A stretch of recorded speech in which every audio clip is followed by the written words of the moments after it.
Hi my family, today ரெசிபியில் டேஸ்டான முட்டை தொக்கு எப்படி செய்யறதுன்னு பார்த்துடலாமா? ஒரு கடாயில் எண்ணெய் போட்டு கடுகு சீரகம் போட்டு நல்லா புரிஞ்ச பிறகு பொடி பொடியாக கட் பண்ணி வச்சுருக்க வெங்காயம், 2 பச்சை மிளகாய், கருவேப்பிலை இதை ஆட் பண்ணி நல்லா வதக்கிக்கோங்க. ஒரு லைட்டாக சால்ட் ஆட் பண்ணிக்கோங்க. சால்ட்டு வேணும்னா கூட போட்டுக்கலாம், அதிகமாக போட்டுறாதீங்க. போட்டு நல்லா வதங்கினதுமே இஞ்சி பூண்டு பேஸ்ட் இருந்தால் கொஞ்சம் ஆட் பண்ணிக்கோங்க.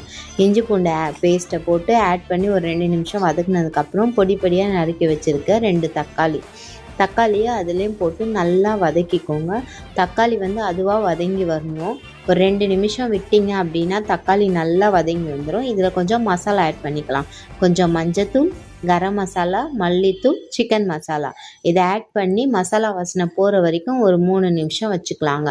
மசாலா வாசனை போதுமே இதில் லைட்டாக தண்ணி ஆட் பண்ணிக்கலாம்.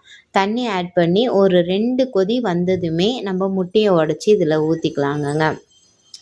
முட்டை ஊற்றிட்டு நம்ம எப்படியும் க்ளோஸ் பண்ணி வைக்க போகிறோம். ஸோ அதனால் நம்மளுக்கு ஒரு கொதி வந்தாலே போதும். ஸோ இப்போ நம்ம முட்டையை உடச்சி ஊற்றிக்கலாம். ஒரு முட்டை உடச்சி ஊற்றிட்டேன். 2வது முட்டை உடச்சி ஊற்றும் போது என்ன நடந்துச்சு நீங்களே பாருங்களேன். பட் இதெல்லாம் சகஜம்தாங்க, சமையல் பண்ணும்போது அட்ஜஸ்ட் பண்ணிக்கோங்க. கொஞ்சமாக நீங்கள் அதை மிஸ்டேக் இல்லாமல் பார்த்துக்கோங்க.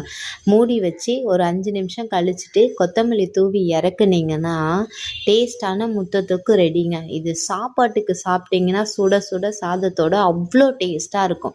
ட்ரை பண்ணி பாருங்கள் இந்த ரெசிபி எப்படி இருக்குன்னு சொல்லிட்டு. உங்களை எல்லாருக்கும் பிடிக்கும்னு நினைக்கிறேன் இந்த ரெசிபி.